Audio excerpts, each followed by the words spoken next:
Hello YouTube, I'm back and welcome back to our channel. If you don't know me, I'm Danielle, and in today's topic up for discussion today, I don't know the evidence. And many mediums asked me this question, and I had it actually back through the email account there, which prompted me to do this video. So for all of you who get communications from your loved ones in the spirit world and don't know the evidence, or for the medium who's giving that evidence and doesn't know how to present it or the way in which is beneficial to the sitter in front of you, we're going to try and bust some of them concepts for you in this video. Evidence is important, as many of you know, when we're doing communications, really important, and proves life continues after death. But there's always that grey area when we don't always know the evidence as the sitter or as the medium, and the sitter can't take that evidence.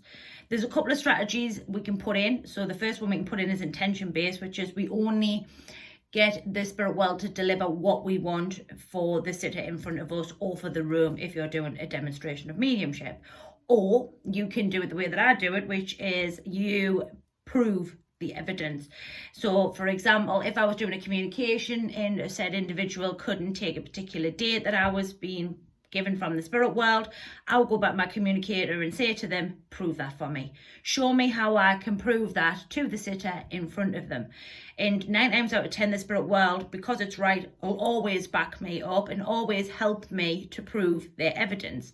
Now, the big thing with communicators when they come through is they don't always want to talk about just the individual in front of you, because as we know, families are big and we have siblings, and mom's maybe still here and dad's over there, or vice versa. Mom's over there and dad's still here, or brothers, sisters, whatever it may be.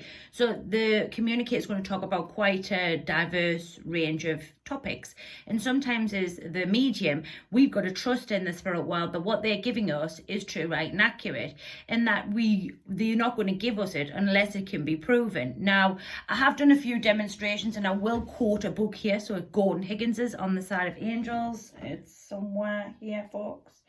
I can't put my hand to it, but anyway, in that particular book, Gordon demonstrates giving evidence from the rostrum, but it can't be taken in the room. He actually asks people to go out and call loved ones to come back and then validate that information within the room. Now, I've actually done that with the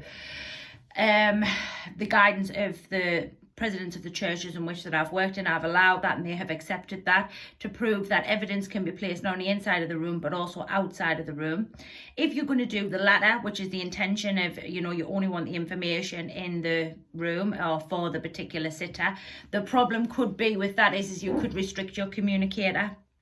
So you could restrict your communicator of what they want to talk about from the spirit world. Got to watch your ego a little bit there as well with that one, because you only want stuff that's going to be yes or no in the room, which could then ultimately mean that your ego's running the show and not so much the spirit world. So there's a couple of elements you need to be mindful. Can it be done?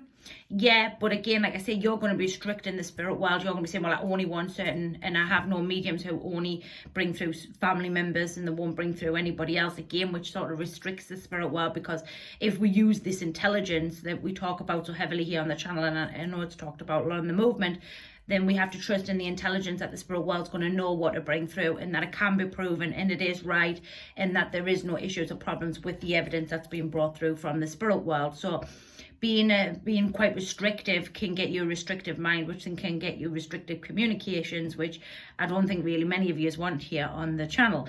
But if you want to do that way, by all means, so do so. It's entirely up to you. It's your call as the medium. What is it that you want from your particular communications? Do you want only evidence placed in the room? Great. If so, put that intention in. That's exactly what the spirit world will deliver. If you want to be a bit more freestyling, which is what I do, freestyling mediumship, and trusting in the spirit world that my information is true, they're going to back me to the hilt to make sure that the information that I give within the room is taken and proven. And even though you're not in the room, even after the demonstration's finished, after many a setting with regards to evidence that hasn't been taken on that setting, for then clients to come back to me days, weeks, months, years later and go, Danielle, the information you give me, I had to go away and check a couple of bits, but it was bang on the money. And for me, I quite like that, and I'll tell you why I like it. It means that you're working with the spirit world, because it couldn't have come out the auric field, because ultimately it wasn't in there to be had. So it had to have come from the spirit world, which sort of gives you a little bit of a boost as the medium to think, yeah, I'm on the right track. I'm working with the spirit world. I mean, the first scenario and the second scenario, you know, has both elements of that there as well. But, you know, when it comes back to you 2 years later and goes, the evidence you proved to me was just beyond a shadow of a doubt, that's a nice little validation there for you as the medium. But like I say, both can be done. It's a personal choice. It's whichever you choose to work with.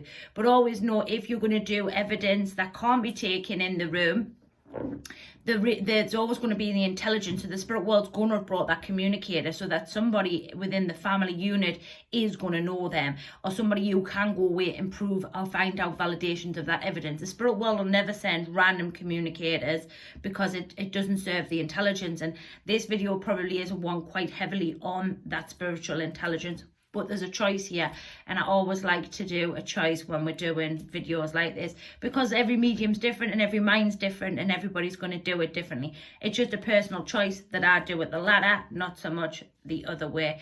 But it's always up to you. So in this video, we've talked about evidence that can't be taken in the room, the pros and cons of it. Where do you sit within these parameters with your mediumship? Which one are you doing? Leave us some comments in the box. Let me know how it resonates for you. If you're doing it, which one are you doing? You know, check out Gordon's book. It's certainly an eye-opening book there for intelligence or spirit intelligence. And I'll see you all on Thursday. Have a great day. Bye for now.